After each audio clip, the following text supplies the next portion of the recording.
Suicide is whereby someone takes his or her own life. Now, most of the times, those who commit suicide don't even want to die. They have problems that they think no one else can solve, hence them resulting to suicide as their only way out.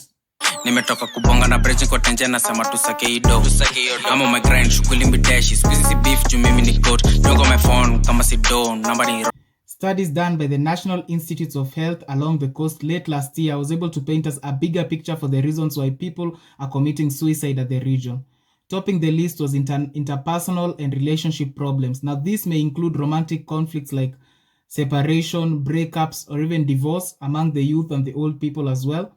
Unmet societal expectations from parents, peers, colleagues, and even children may lead to suicide.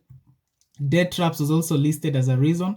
A lot of people along the coast and generally take a lot of debts, incurring and recurring debts. Some people take new debts to pay existing loans, which creates an endless cycle that leads to them committing suicide as the only way to break free. Loss of loved ones was also listed. Now, people mourn or grieve their loved ones in many different ways. Some may end up feeling lonely due to the unavoidable void left and may contemplate suicide as a result. Depression came in second. Now, this is a silent disease that has been identified to affect individuals regardless of their physical or biological health. It's been identified to affect over 40% of the general population, which makes it a very huge factor that plays a key role in prevention of suicide. Poverty comes in third. A lot of poor people are battling food scarcity, house insecurity, and even limited health access. Now, all of these factors put together may put pressure on an individual, overwhelm them, which leads them to contemplating suicide and committing suicide in the end. Mental health and awareness comes in fourth. This is whereby people who are unable to recognize mental health issues such as depression, anxiety, and other brain disorders are unable to seek early treatment of the same, which inevitably leads to contemplating suicide and suicide in the end. Solutions were provided in the study. Now, this includes creating awareness. This can be done largely through the social media platforms. Mental health education. This one helps in reducing the stigma around mental health and promoting a help-seeking behavior, like contacting the helplines and hotlines that deal with mental health. Increase of access to counseling services.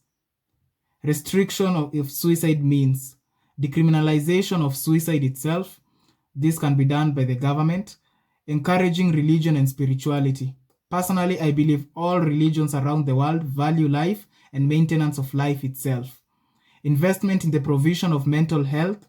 This will help in the early detection and provision of professional support to victims battling depression, anxiety, and other brain disorders, which will in turn lead to prevention of suicide. Training of leaders such as chief, pastors, sheikhs on mental health matters, who will in turn lead the masses, which will help in preventing suicide altogether. There are misconceptions on mental health that need to be addressed. First of all is that it's rare.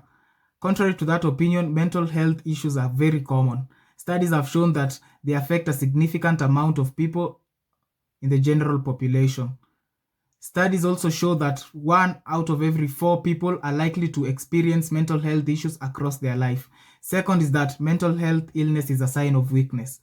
Mental health conditions are often mistaken viewed as a personal failing or weakness. In reality, they are medical conditions that can affect anyone, regardless of their strength or character. Third is that you can easily snap out of it.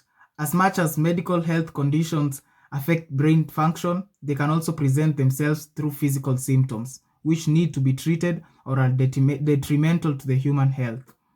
4 is that children don't experience mental health issues. Contrary to that opinion, children also experience mental health issues, though very untraceable or unnoticeable. And treating them or finding them early will be key in their development stage, especially among adolescents and teenagers. Addressing these misconceptions can lead to a more informed and supportive approach, which will in turn help those affected and ultimately lead in combating suicide as a whole. There are a lot of help groups and NGOs which are listed down in the description below, which can lend a listening ear or a helping hand whenever possible. Reach out to someone you trust. It can be a friend, neighbor, family member, or mental health professional. You don't have to go through this alone. Crisis hotlines and mental health resources are available 24/7 to provide immediate support. Your life has value, and there are people who care about you and want to help you. Taking the first step towards getting help can be difficult, but it's also the most crucial step towards healing.